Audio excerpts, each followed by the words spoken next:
पण तो ईव्हीएमचा विजय असं तुमच्या विरोधक बोलतायत सध्या. आता काय भूमिका आहे? विरोधकाकडून आम्ही काय अपेक्षा ठेवावी? शेवटी लोकसभेला असंच म्हटलं पाहिजे का? हे बोलणं एकदम चुकीचं आहे. लोकशाही मार्गाने आमच्या सगळ्यांचा विजय झालेला आहे. शेवटी विजय पण पचवता आला पाहिजे, पराभव पण पचवता, कदाचित विरोधकाला ते पचवता येत नसावं म्हणून ते असे खोटे नाटे आरोप करत असावे. मुख्यमंत्री पदाबद्दल सगळीकडून सांगोपांग चर्चा सुरू आहे. अजित पवार गटाचे म्हणतायत अजितदादांना मुख्यमंत्री द्या, फडणवीसांची त्यांना किंवा एकनाथ शिंदे. असं प्रत्येक आमदाराला किंवा प्रत्येक पक्षाला वाटतं ना आपला नेता मुख्यमंत्री व्हावं. यात काही वावगं काही नाही आहे. त्यामुळे प्रत्येकजण प्रत्येकाच्या ठिकाणी बरोबर आहे. बरं, सगळ्या आमदारांना सूचना दिल्या आहे की आपल्याला तुम्हाला काही अशा सूचना मिळाल्या? नाही, आम्ही नेहमीच मतदारसंघात 5 वर्ष मतदारसंघात असतो. त्यामुळे आम्ही पुणे मुंबई आमचं फार कमी असतं.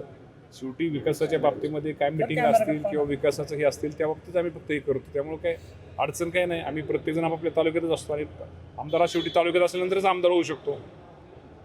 रामदास कदमांनी एक स्टेटमेंट केलेलं आहे की अजित पवारांचे आमदार वाढल्यामुळे आमची बार्गेनिंग पॉवर कमी झालेली आहे. कदम साहेब खूप मोठे नेते आहेत. त्यांच्याबद्दल मी काय जास्त बोलावं असं मला काय वाटत नाही त्यांच्याबद्दल.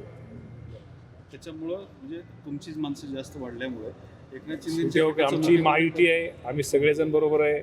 शेवटी मगाशी म्हटलं पण प्रत्येक नेत्याला वाटतं, प्रत्येक कार्यकर्त्याला वाटतं की आपला नेता कुठेतरी मोठा मुख्यमंत्री व्हावा. त्यात काही वावगं काहीच नाही आहे. त्यांच्या बोलण्यातून असं दिसतंय की अजितदादांमुळे त्यांचं मुख्यमंत्री पदाचं स्वप्न भंगतंय. असं अजिबात नाही. ते काही बोलण्याचा कदाचित चुकीचा अर्थ आपण सगळेजण काढत असावं. बाकी काय म्हणाल हर्षवर्धन पाटलांना काय तुमचा सल्ला असा?